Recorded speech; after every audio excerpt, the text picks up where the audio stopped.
El 22 de febrero de 1943, el régimen nazi ya llevaba una década en el poder, sofocando cualquier chispa de libertad en Alemania. En esa fría mañana en Múnich, una sala del tribunal llena de miradas inquisitivas se convierte en el escenario de un teatro oscuro. En el centro de la escena, jóvenes estudiantes del grupo Rosa Blanca enfrentan cargos de traición por distribuir panfletos denunciando los horrores de la guerra emprendida por Hitler. No hay lugar para la defensa. El juicio es una farsa coreografiada, un espectáculo de intimidación. El juez, enfurecido, no permite interrupciones. Su voz domina la sala, aplastando cualquier intento de diálogo. Cada palabra pronunciada, cada gesto autoritario sirve a un único propósito: silenciar cualquier acto de resistencia. Aún así, los miembros de la Rosa Blanca permanecen serenos. Incluso frente a la hostilidad, se niegan a negar lo que creen. Entre gritos y amenazas, mantienen la dignidad de quienes eligieron no callar ante el terror. En una sala donde la justicia era asesinada cada día, un hombre destacaba no por su imparcialidad, sino por su fanatismo, crueldad y lealtad ciega al régimen más brutal del siglo XX. Roland Freisler, el juez nazi que gritaba sus sentencias de muerte, un jurista brillante que usó su talento para servir al terror. De prisionero en Rusia a figura central en los juicios más crueles de la Alemania nazi, Freisler personificó lo que ocurre cuando la ley se moldea para servir al odio. Karl Roland Freisler nació el 30 de octubre de 1893, en la ciudad de Celle, entonces parte del Imperio Alemán. Su padre, Julius Freisler, era ingeniero y funcionario, y su madre, Charlotte, provenía de orígenes modestos. El joven Roland mostró talento académico, destacándose en la escuela y demostrando una habilidad particular para el lenguaje y el debate, rasgos que marcarían su futura carrera, aunque con fines siniestros.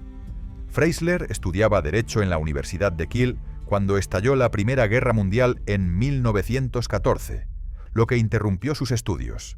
Sirvió activamente en el ejército imperial alemán durante la guerra tras alistarse como cadete de oficial en 1914.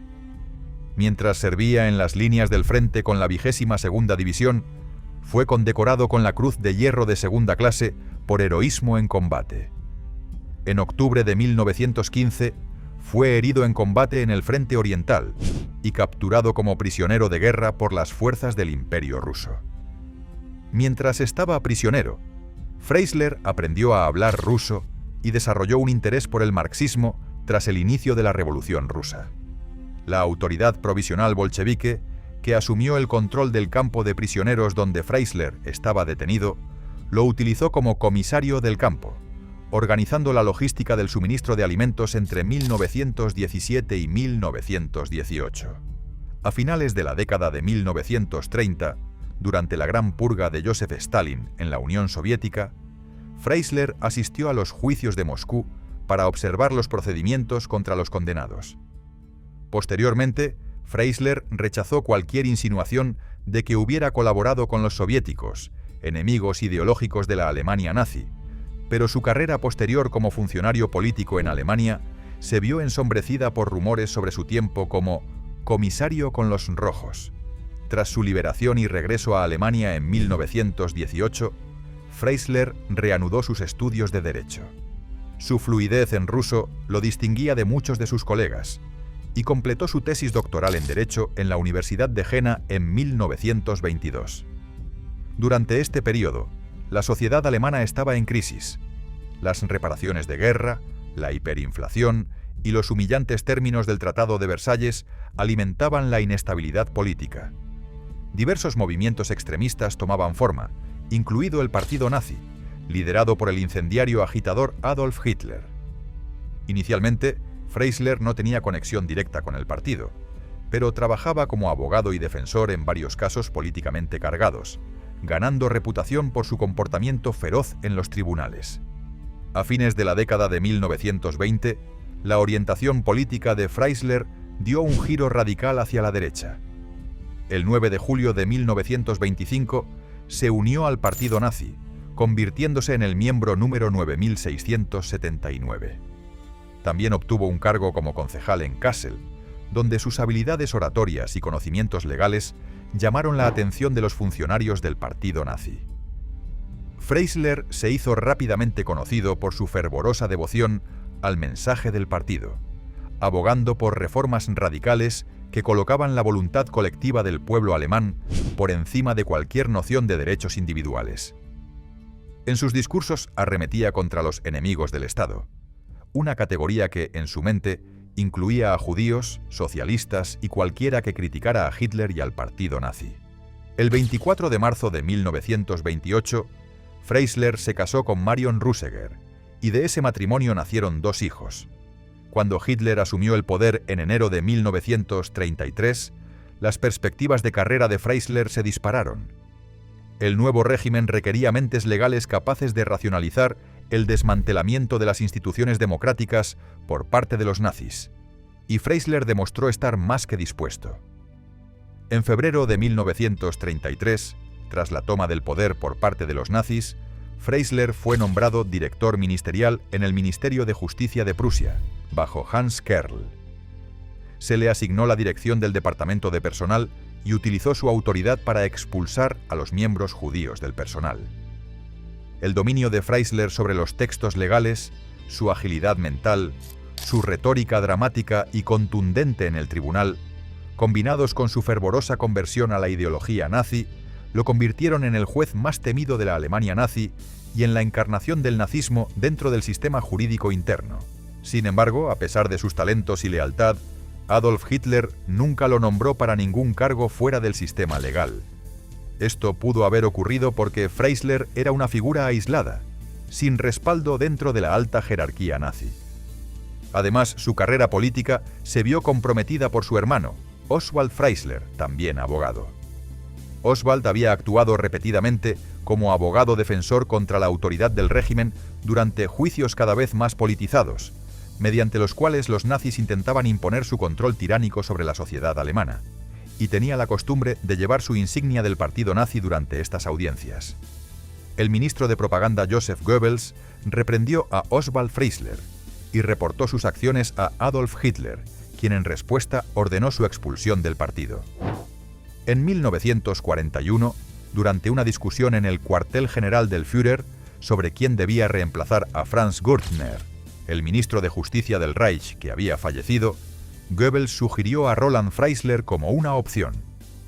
La respuesta de Hitler, en referencia al supuesto pasado rojo de Freisler, fue: ¿ese viejo bolchevique? No.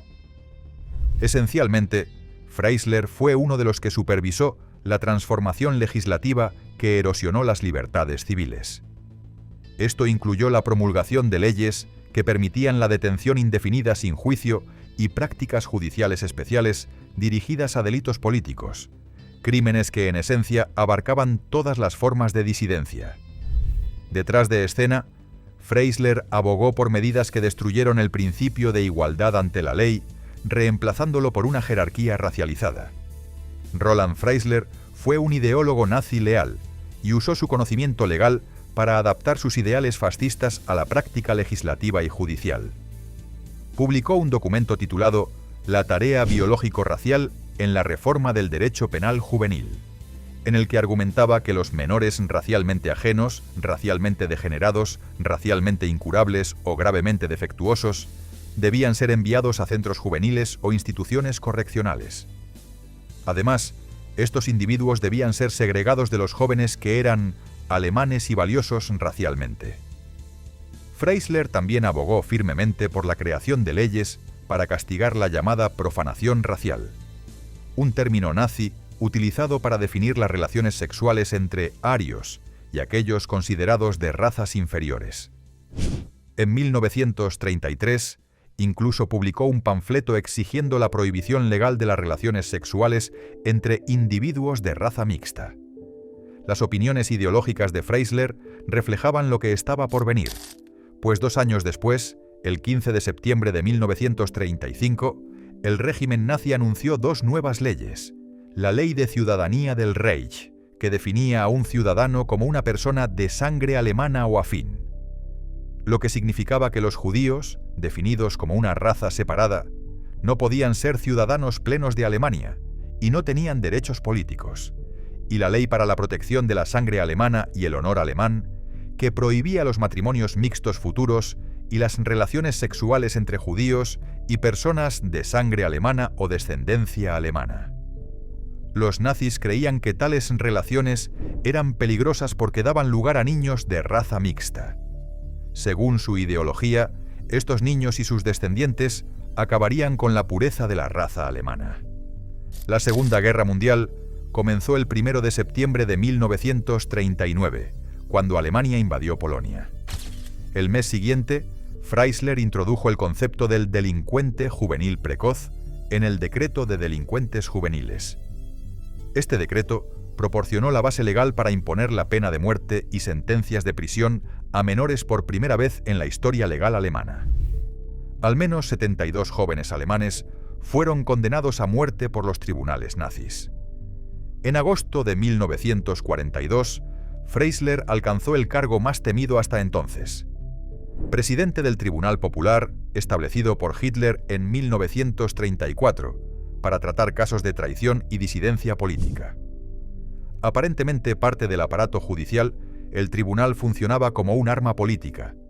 Ignoraba el sistema judicial establecido, asegurando que los veredictos se alinearan con las exigencias del régimen de castigar severamente a los opositores. Para cuando Freisler asumió el cargo, el Tribunal Popular ya había condenado a miles a prisión o a muerte. Sin embargo, bajo su liderazgo, la tasa de ejecuciones se disparó. Se enorgullecía de dictar veredictos de culpabilidad en casi el 90% de los casos, y entre 1942 y 1945 dictó más de 5.000 sentencias de muerte. Uno de los primeros grandes juicios de Freisler como presidente del Tribunal Popular involucró a la Rosa Blanca, un grupo clandestino de estudiantes universitarios en Múnich que se oponían al régimen de Hitler mediante la protesta no violenta. Arrestados en febrero de 1943, los miembros centrales de la Rosa Blanca fueron juzgados ante Freisler. En una audiencia pública, los llamó traidores a la patria, lanzando una avalancha de insultos y preguntas retóricas destinadas a humillar y aterrorizar a los acusados. Los hermanos Scholl, Christoph Probst y otros demostraron una notable compostura ante los furiosos arrebatos de Freisler. A pesar de su comportamiento sereno, el veredicto nunca estuvo en duda. Todos fueron condenados a muerte. El estilo judicial de Freisler era tanto teatral como aterrador. Creía en el uso de la humillación como herramienta de dominación. Gritaba e interrumpía a los acusados, menospreciaba sus motivos y enmarcaba la disidencia como traición al esfuerzo bélico alemán. Observadores notaron que a menudo vestía una túnica judicial de color rojo sangre, golpeando sus puños contra el estrado mientras llamaba a los acusados traidores, gusanos o parásitos. Los juicios eran a menudo apresurados, a veces duraban solo unas pocas horas, y se daba a los acusados una oportunidad mínima para preparar y presentar su defensa. El enfoque de Freisler hacia la justicia estaba inmerso en la convicción nazi de que el único resultado aceptable era la aceptación total de la voluntad de Hitler, o la muerte. Las críticas de los pocos jueces tradicionales que aún permanecían en el sistema judicial fueron rápidamente silenciadas o ignoradas. En todos los procedimientos del Tribunal Popular, Freisler mostraba un sesgo evidente a favor del Estado nazi y su ideología. Su forma de manejar los casos iba más allá del reglamento y del código de conducta judicial. Como resultado, utilizaba la ley de forma sádica y perversa. Como fanático nacionalsocialista, decía que quería juzgar como lo haría el Führer en el caso. Los gritos de Freisler durante los juicios dificultaban que los técnicos de sonido registraran las respuestas de los acusados. A veces gritaba tanto que la sensibilidad del micrófono y el volumen debían ajustarse a un nivel mucho más bajo. Para Freisler, el Tribunal Popular era explícitamente un tribunal político. En los juicios avergonzaba a los acusados, apenas los escuchaba y los interrumpía constantemente gritándoles. Además, conducía los procedimientos de forma completamente irracional. Esta humillación deliberada y selectiva de los acusados ocurría tanto verbal como no verbalmente, ya que, por ejemplo, los nazis daban a los acusados ropa vieja y demasiado grande sin cinturón. De esta manera, cuando se presentaban ante el tribunal, se veían obligados a sostener constantemente sus pantalones. El 20 de enero de 1942, 15 altos funcionarios del partido nazi y del gobierno alemán se reunieron en una mansión en el suburbio berlinés de Wannsee para discutir, coordinar e implementar la llamada solución final a la cuestión judía. La solución final era el nombre en clave que los nazis usaban para referirse al exterminio sistemático y deliberado de los judíos europeos. Adolf Hitler había autorizado este plan genocida en toda Europa en 1941, aunque hasta el día de hoy se desconoce la fecha exacta. Para el momento en que tuvo lugar la conferencia de Wannsee, la mayoría de los participantes ya estaban al tanto de que el régimen nazi había cometido asesinatos en masa de judíos y otros civiles en la Unión Soviética y Serbia, áreas ocupadas por Alemania. Ninguno de los funcionarios presentes en la reunión, incluido Roland Freisler, quien brindaría asesoría legal para el plan, se opuso a la política de solución final anunciada por Heydrich. Heydrich indicó que aproximadamente 11 millones de judíos en Europa serían exterminados mediante las medidas de la solución final. Este número incluía no solo a los judíos que residían en la Europa controlada por el Eje, sino también a las poblaciones judías del Reino Unido y de naciones neutrales como Suiza, Irlanda, Suecia, España, Portugal y la parte europea de Turquía. El 18 de febrero de 1943, Hans y Sophie Scholl estaban distribuyendo panfletos en la Universidad Ludwig Maximilian, cuando fueron denunciados a la policía secreta, la Gestapo, y posteriormente arrestados. Durante el interrogatorio, se descubrió que los dos hermanos formaban parte de un grupo de resistencia llamado La Rosa Blanca, que escribía folletos críticos contra Hitler y el pueblo alemán. Animaban a los ciudadanos a rebelarse contra el régimen nazi, denunciaban el asesinato de cientos de miles de polacos y exigían el fin de la guerra. Durante el interrogatorio, a Sophie se le ofreció una reducción de pena si admitía que su hermano la había desviado del camino correcto. Pero ella se negó. «No traicionaré a mi hermano ni a mis principios. No haré ningún trato con los nazis». El 22 de febrero de 1943, Freisler voló a Múnich con el único propósito de presidir su juicio. Al entrar en la sala del tribunal, Sophie Scholl sorprendió a todos diciendo a Freisler: «Después de todo, alguien tenía que empezar. Lo que escribimos y expresamos también lo creen muchos otros. Simplemente no tienen el valor de decirlo como lo hicimos nosotros». También interrumpió a Freisler con una afirmación: «Usted sabe que la guerra está perdida. ¿Por qué no tiene el valor de afrontarlo?». Después de medio día de juicio, el veredicto fue el esperado. Culpables. Freisler los había sentenciado a muerte por ahorcamiento, pero temiendo que se convirtieran en mártires si eran ejecutados públicamente, se decidió que serían ejecutados por guillotina.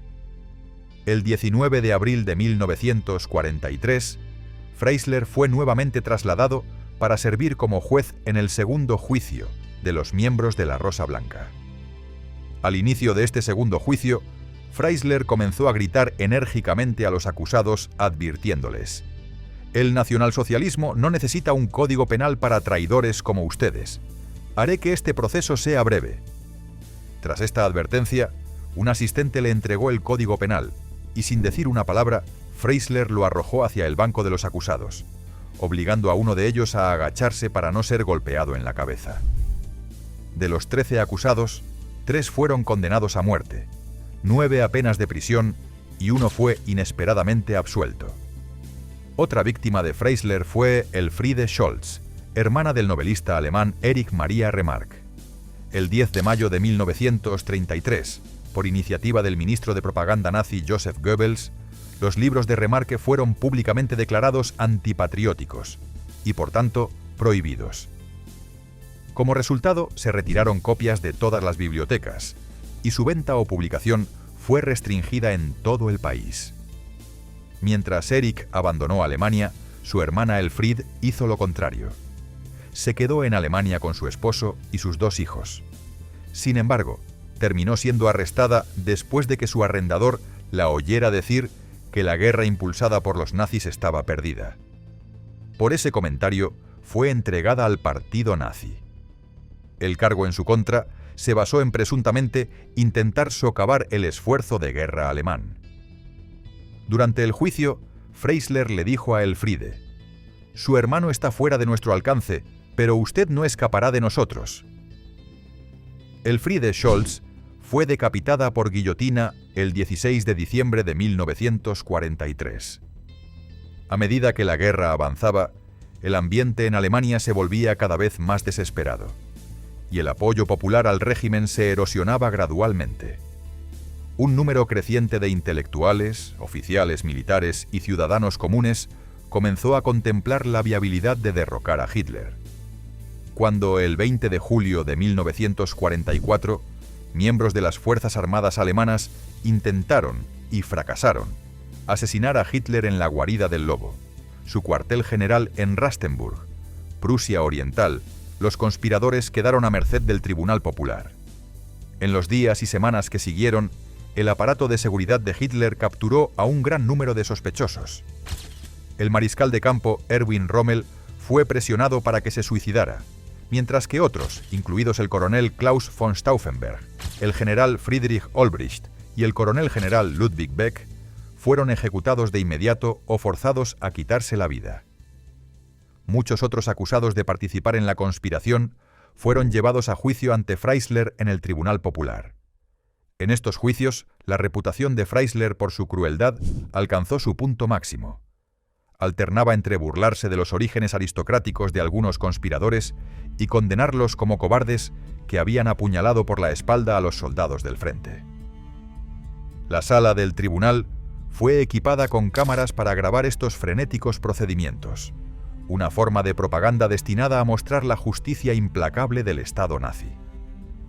Los motivos detrás de este intento de golpe eran bastante variados y no necesariamente estaban ligados a los crímenes cometidos durante el Holocausto, ya que varios de los conspiradores intervinieron personalmente para asegurar que se llevara a cabo la solución final.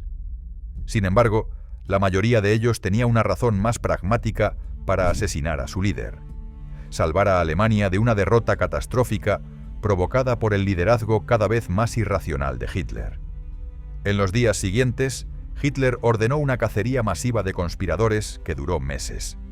En agosto de 1944, algunos de los autores detenidos del fallido golpe fueron llevados ante Freisler para ser castigados. Hitler había ordenado que los culpables fueran colgados como ganado. Los procedimientos fueron filmados para ser mostrados al pueblo alemán en noticieros. Estas grabaciones mostraban cómo Freisler conducía su tribunal. Frecuentemente, el juez comenzaba el juicio de manera racional, interrogando a los acusados de forma analítica. A pesar de este comienzo, su actitud cambiaba repentinamente, y Freisler reprendía violentamente a los acusados, incluso gritándoles desde el estrado.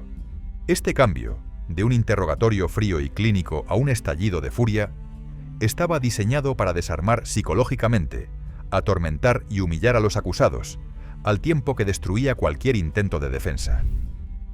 En un momento, Freisler gritó al mariscal de campo Erwin von Witzleben, quien intentaba sostenerse los pantalones después de haber recibido ropa demasiado grande: «¡Viejo sucio! ¿Por qué sigues jugando con tus pantalones?». No obstante, los acusados nunca perdieron su dignidad. Se dice que las últimas palabras de Erwin von Witzleben a Freisler fueron: «Puede entregarnos al verdugo. En 3 meses, el pueblo indignado y atormentado le pedirá cuentas y lo arrastrará vivo por el barro de las calles».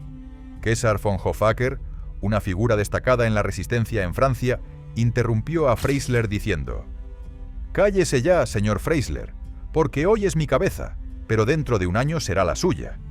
Cuando Freisler se refirió sarcásticamente a la inminente muerte del general Erich Feldgiebel, Feldgiebel respondió: «Entonces apúrese, señor presidente, o colgará usted antes que nosotros».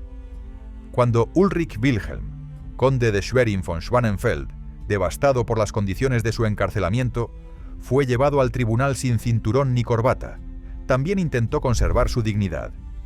Declaró que su oposición a Hitler se debía a los incontables asesinatos en Alemania y en el extranjero. Sin embargo, fue constantemente interrumpido por un Freisler enfurecido, que finalmente gritó furiosamente: «¡Usted es verdaderamente basura!». Al final, más de 7.000 personas fueron detenidas. De esas, 4.980, incluidos von Witzleben, von Hoffacker, el conde Schwerin von Schwanenfeld y el general Feldgiebel, fueron ejecutadas, a menudo sin la menor prueba. Algunas de las ejecuciones tuvieron lugar apenas 2 horas después del veredicto. Aunque el Tribunal Popular siempre había sido una forma de teatro judicial, los juicios relacionados con el complot del 20 de julio expusieron plenamente este grotesco espectáculo al público alemán. El desprecio de Freisler por los acusados solo era igualado por su devoción a Hitler. No solo repartía sentencias de muerte generosamente, sino que también ideaba procedimientos humillantes, como quitar los cinturones y tirantes a los acusados para que tuvieran que sostener sus pantalones. A pesar de su pasión inquebrantable en la persecución de los opositores de la Alemania nazi, las actividades de Freisler se vieron abruptamente interrumpidas. El 3 de febrero de 1945, 3 meses antes del colapso del Tercer Reich, bombarderos aliados atacaron Berlín en un devastador bombardeo aéreo. El edificio del Tribunal Popular fue alcanzado mientras el entonces juez de 51 años presidía un juicio. Una columna de mampostería en caída lo aplastó, matándolo instantáneamente. Algunos testigos afirmaron que fue encontrado aferrado al expediente de uno de los acusados. En una macabra ironía, el hombre que había orquestado tantas sentencias de muerte no vivió para ver la rendición incondicional de Alemania, que tuvo lugar en mayo de 1945. Tras la derrota nazi, los tribunales aliados desmantelaron el aparato judicial criminal del Tercer Reich. Jueces como Freisler estaban muertos o encarcelados, pero eso no borró el impacto de sus acciones. Solo una fracción de los funcionarios judiciales que participaron en el sistema nazi fue responsabilizada. Muchos de ellos regresaron a la práctica legal después de la guerra. Al menos, el Tribunal Popular fue formalmente abolido, y sus decisiones fueron declaradas nulas por las autoridades alemanas de la posguerra. Luise von Benda, esposa del general Alfred Jodl, relató más de 25 años después que trabajaba en el hospital de Lützow cuando trajeron el cadáver de Freisler. Al ver el cuerpo del terrible magistrado, un trabajador del hospital comentó: «Es el veredicto de Dios». Nadie respondió. El cuerpo de Freisler fue enterrado en la tumba familiar de su esposa en Berlín. Su nombre no aparece en la lápida.